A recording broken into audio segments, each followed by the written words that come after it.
Anyhow, in 1900, Edmund Prendergast, who was from Tipperary, I think, an Irishman, as most of the priests were in that era, 6'7", and he was the pastor here, and he was made auxiliary bishop.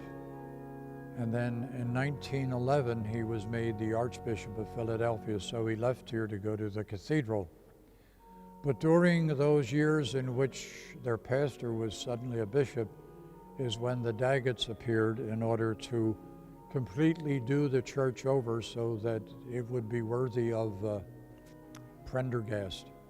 And as you can see, it's virtually nothing has been done since that time. First of all, when the parish was founded in 1850, it was outside the city. The city ended at Vine Street, and it was called the Church in the Woods. So pre-Civil War, we just found out that the organ is the oldest Philadelphia-made organ in a Philadelphia church. We have a statue of Malachy. It's the only one I've ever seen. I figure there's an iconography for these guys. I mean, you know, they all look the same with their hats and their beards. And Ambrose and Augustine, both, and their staff, they're both writing because they're both writers. And here's Malachy. Patrick in the back has a shamrock, and you all know that story. But Malachy, he has the beard and the hat and the stick and the metronome, which is probably an anachronism in that there was no such thing as a metronome, but it identifies him as the guy who brought the Gregorian chant to Ireland. There was no architecture in Ireland. It was all impoverished, you know. There's no significant architecture in Ireland that I've seen. I mean significant in the sense of like Italy or even Great Britain, you know, the great cathedrals. So the Irish talent was for the ornamental arts or the decorative arts. You know, the Book of Kells, those little, you know, ornamental kind of painting and engraving, so that the tabernacle's here, and I guess this is part of the Daggett restoration, but those tabernacle doors are kind of intimations of those book covers. So the ornamental arts, you'll notice that sort of swath of green glazed tile. It's like very Irish. And the Irish ornamental arts, all of those curlicues. You'll notice as you walk around that up here in the sanctuary there is, it looks like the swastika, but it's actually the reverse of the swastika.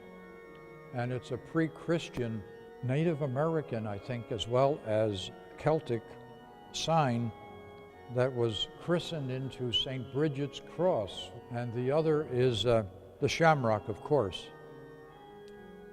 The Stations of the Cross are all mosaics.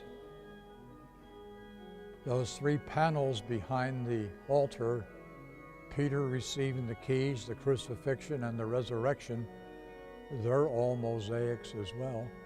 I would say the idea of the windows was probably an Irish-English touch, in that because daylight is so scarce in those countries, that even if they're going to do dark stained glass, well, let's make the glass large. You know, the order of the day was stained glass. I think they're from Munich. The book tells you where they're from. And most of them are in memory of people with Irish names. It was a very Irish neighborhood, you know. People were coming here in the wake of the Great Hunger.